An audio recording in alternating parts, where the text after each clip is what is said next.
पार्वती का विवाह हुआ था तो वहां पर मूर्ति किसकी होना चाहिए मंदिर में? जम के तो बोलो, शंकर जी और पार्वती जी की। पर त्रिजुगी नारायण का अगर आप दर्शन करने जाएंगे तो वहां मूर्ति शंकर और पार्वती की नहीं है, वहां मूर्ति भगवान विष्णु और लक्ष्मी की है।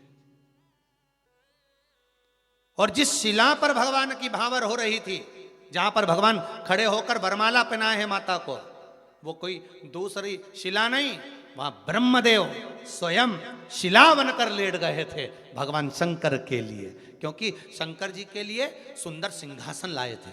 भगवान हिमालय राज की बेटी का ब्याह, हिमालय राज की कन्या का ब्याह, और उधर दक्ष प्रजापति की बेटी सती का विवाह। एक राजा की लड़की के लिए कोई पत्थर पे बिठा के जयमाला होगी क्या? तो उनके लिए सिंहासन बुलवाए थे।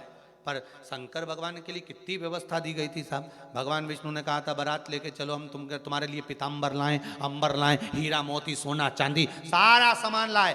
शंकर जी पहने एक भी चीज नहीं पहने।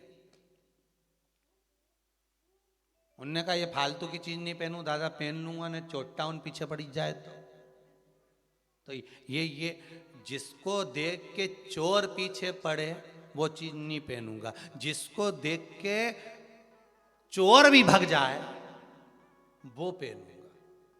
क्या पहने? गले में सर्प की माला और मुंड की माला। आधे से ज्यादा मुंड की माला देखकर पहचान गए कहीं का तांत्रिक लगता है। और मुंड की माला, और क्या जोरदार पाउडर का डब्बा लपेटा भोलेनाथ जी ने पूरे शरीर पे भस्म, और नंदी पर बैठे और जो चले। अब विचार करिए, जिन्होंने अंबर पीतांबर आभूषण रतन माणिक मोती कुछ भी धारण नहीं करा तो वो सिंहासन पे बैठेंगे? बैठेंगे सिंहासन पे? नहीं, बैठे ही नहीं।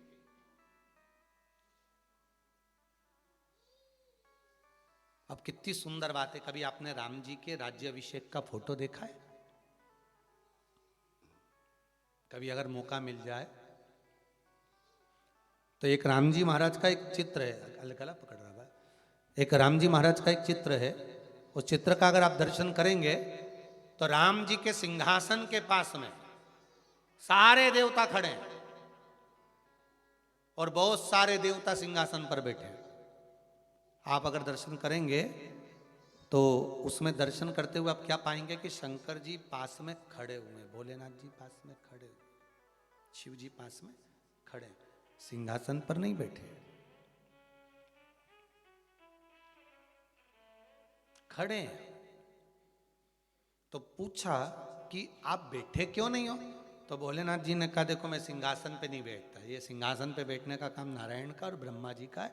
अपन तो अपना नंदी भला और ये कैलाश पर्वत भरा। सिंहासन का लफड़ा बहुत बेकार है।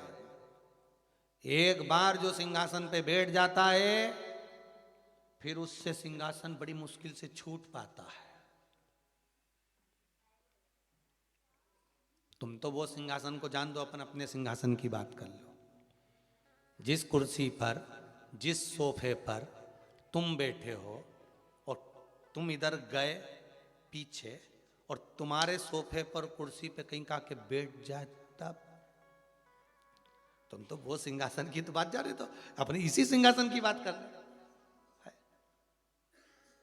बड़ी मुश्किल से छूटता है सिंहासन, बड़ी मुश्किल से।